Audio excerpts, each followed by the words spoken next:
Good evening and thank you for joining us for the weekend edition of ABC 6 News at 10. I'm Hal Banfield. It is Saturday, May 12, 2012. Well, a Leland police officer returns to duty despite being charged yesterday with a felony for allegedly using her vehicle as a weapon during an altercation in Greenville. Any family contemplating going on reality TV is basically inviting people to invade their privacy and mercilessly dissect their lives. It'd be tough for anyone, but imagine how hard it would be for 19-year-old Bobby Christina Brown, whose mom, Whitney Houston, was found dead just 3 months ago. ABC's Tanya Rivero is here with more on this very controversial new show. Good morning, everyone, and thanks for waking up to the Delta's #1 news station. I'm Hal Banfield, and today is Friday, May 18th, 2012. Well, topping this morning's news, a Leland police officer is out on bond after being charged with felony attempted aggravated assault. Plus, the city of Cleveland receives accredited national recognition for its Main Street program. All that plus Johnny Ross is here with his special guest. But first, let's check in with meteorologist Michael Haynes, who's standing by in the Weather Center with a look at today's first forecast. Good morning, Michael. 90, so very warm temperatures, Hal. It's going to be a very warm week. A very warm week. I say the new guy brought the heat. How's that? Well, I was... Thanks a lot, Russ. I'm here actually on the aqueduct, as close as you can get to the flames, still over my head here, billowing over those mountains. I'm Hal Banfield. An armed robbery on the campus of the Mississippi Delta Community College has a few rattled nerves today. I've got details coming up. As Mother Nature puts a pounding on the region, the good folks at the American Red Cross say that facilities like the Marie Kerr Park will be open and available to evacuees for as long as they need it. I'm actually here at the home of a resident in the area who just got home from work, as a matter of fact.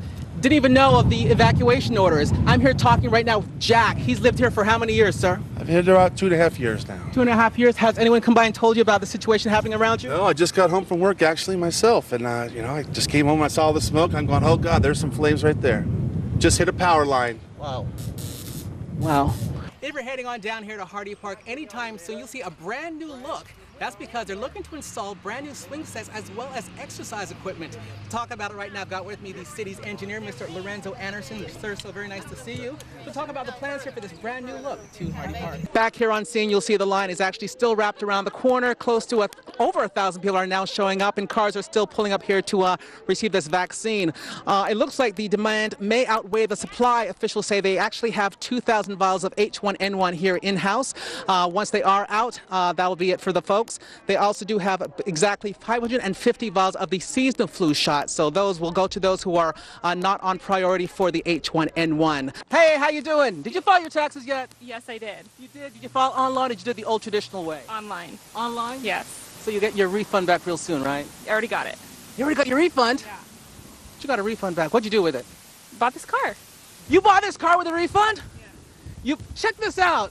She got such a refund, she bought this brand new vehicle. Lancaster City Council member Sherry Marquez has become quite the focal point of a controversy over comments made on her social networking site. Her words have stirred many in the local Muslim community. TWC3 has details. She doesn't have to believe in him, but she should respect our feelings. Feelings that have been bruised over comments made by Lancaster Councilwoman Sherry Marquez. The issue stems from a posting Marquez made on her Facebook page regarding a murder trial involving a Muslim defendant accused of decapitating his own wife. On her Facebook page, Marquez commented on the incident. Marquez writes, "This is what the Muslim religion is all about. The beheadings, honor killings are just the beginning of what is to come in the USA. We are told this is a small majority of Muslims in America, but it is truly what they're all about. You disrespect, dishonor them or their religion, and you should die.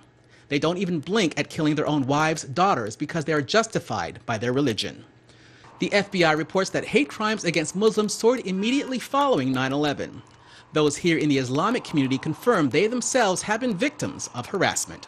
They are harassed in the supermarkets and in the streets, everywhere they go. Muslims in the AV are disappointed that Marquez, a public official, has chosen to air her personal anti-Islamic views in such a public manner over the internet. Unfortunately, the internet and social networking has become the latest tool to divide religions, and especially Islam. Being addressed at Tuesday's public city council meeting, Marquez maintained her silence while Al-Khatib expressed his concern for her position. Al-Khatib says her divisive words reverberate beyond the Muslim population, and she needs to apologize. Your comments actually are not only offensive to the Muslim community, are offensive to your constituents that elected you. I think you owe apology not only the Muslim community, you owe apology to all of you, the people who elected you. Marcus does have her share of supporters. One glance at her Facebook page reveals encouragement over her statement that others believe has widened the gap of religious tolerance in the AV. What seems to be religious intolerance comes from ignorance, so we would like to help educate her, and we think that's the best way to bridge these kind of gaps. With an invitation extended to Sherry Marquez, Kamal Al-Khatib will be staging a press conference this Friday at the American Islamic Institute on Palmdale Boulevard at 10:30 a.m. TWC3 reached out to Marquez for a statement on the controversy. Calls were not returned by News Time. We start things off tonight with a very disturbing story of an attack on a Sunflower Man by a group of suspected gang members. The incident occurred the early morning hours of July 1st outside a Ruleville nightclub. The victim's mother is making a plea for justice in this case. The Sunflower County Sheriff James Haywood has been working to identify all those responsible for her son's vicious attack. We warn you, the images you're about to see in this story are graphic. Justice for whoever did it to my son, justice, and because I don't wish that on anyone or anything. It was inexcusable. A concerned mother describing an incident that occurred the morning of July 1st outside the World of Wonder nightclub in Ruleville, where her 20-year-old son, Calvin Norwood, sustained significant injuries to his body after being attacked by a reported 20 to 30 young men, known to be part of a newly formed gang called the Shoebox Gang. I didn't even know of a gang, until it happened. This is a new group that has developed out of a rap group in Ruleville, Mississippi. Calvin Norwood was transported to UMC.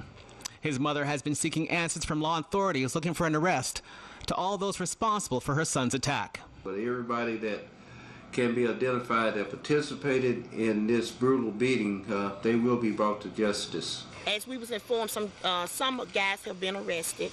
The Ruleville PD and Sunflower Sheriff's Department have been on the case and so far have apprehended a number of men associated with the attack. Jarvis Harper, LaFegas Harper, and Jacques Clark have been arrested in the incident. 3 other men have also been identified as being part of the gang. Sheriff James Haywood is adamant that more arrests will be made. And we're currently doing an investigation to see who are members of this so-called Shoebox Gang, and we're trying to put a stop to this type of gang activity in Sunflower County. Tabitha Norwood is thankful that her son's life has been spared. Seeing my child that way, and it was just a blessing from God that he just gave us another chance.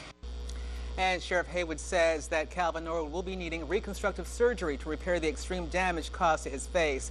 Sheriff Haywood also says that gangs are not welcome nor tolerated in Sunflower County. Law officials are doing all they can to put an end to this new wave of gang activity.